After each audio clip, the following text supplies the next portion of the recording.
Hello guys, আজকে আমাদের meeting আছে। কাকরডাঙ্গা মোড় যাব আমরা বাসে করে। আমাদের বাস দাঁড়িয়ে আছে কালীতলাতে। আমরা মিটিংয়ে যাব, মমতা ব্যানার্জির মিটিং। সামনে ইলেকশন আসছে আমাদের বিধানসভা, সেই ভোটের প্রস্তুতির জন্য আমাদের মিটিং আছে কাকরডাঙ্গা মোড়ে গাইস। তোমরা কে কে যাবে বলো, চলে এসো আমার সাথে কাকরডাঙ্গা মোড়ে মিটিং দেখতে। আমরা ওখানে একটু সবাই মিলে, আমরা নেতৃত্ব যারা আছি তারা সব যাচ্ছি। আমাদের মিটিং হবে। হ্যাঁ, তো আরও আগে হওয়ার কথা ছিল, কিন্তু বৃষ্টির জন্য মিটিংটা হয়নি। তো সেই ডেট আজকে হয়েছে। আমরা বেরোবো 3:30টার সময়, দুপুর 3:30টায়। আমরা যাব বাসে করে, যে ওখানে আমরা মিটিংয়ে অ্যাটেন্ড করব। যে যে মমতা ব্যানার্জিকে ভালোবাসেন সবাই আসুন আমাদের সঙ্গে। দিদি দিদি থাকবে, দিদির মতো বিকল্প আর কেউ নেই।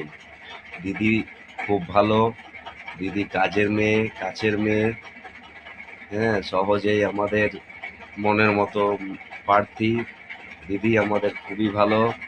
দিদি আমাদের কন্যাশ্রী, রূপশ্রী, লক্ষ্মী ভাণ্ডার, ঘর, হ্যাঁ, কেন্দ্র ঘর দিল না, আমাদের রাজ্য থেকে দিদি আমাদের ঘর দিয়েছে। আমরা খুব খুশি।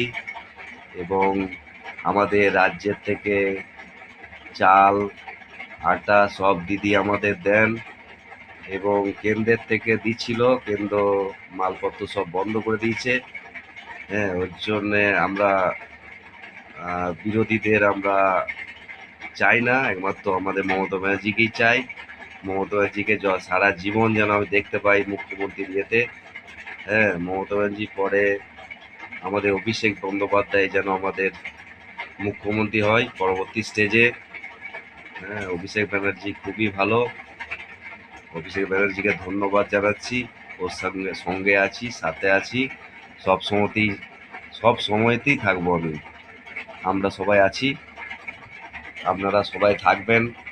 অনেক অনেক উন্নতি হয়েছে আমাদের পশ্চিমবাংলায়, অনেক ঢালাই রাস্তা, তারপরে আমাদের অনেক কিছু আমরা উপকার পেয়েছি। রাস্তাঘাট থেকে আরম্ভ করে সব আমাদের ভালো। তো দিদিকেই চাই আমরা। দিদির জন্য আমরা লড়বো, সারা জীবন লড়বো, যতদিন বাঁচবো ততদিন লড়বো দিদির সাথে। দিদিকে আমরা ভালোবাসি, দিদিকে চাই। এইটুকুই বললাম।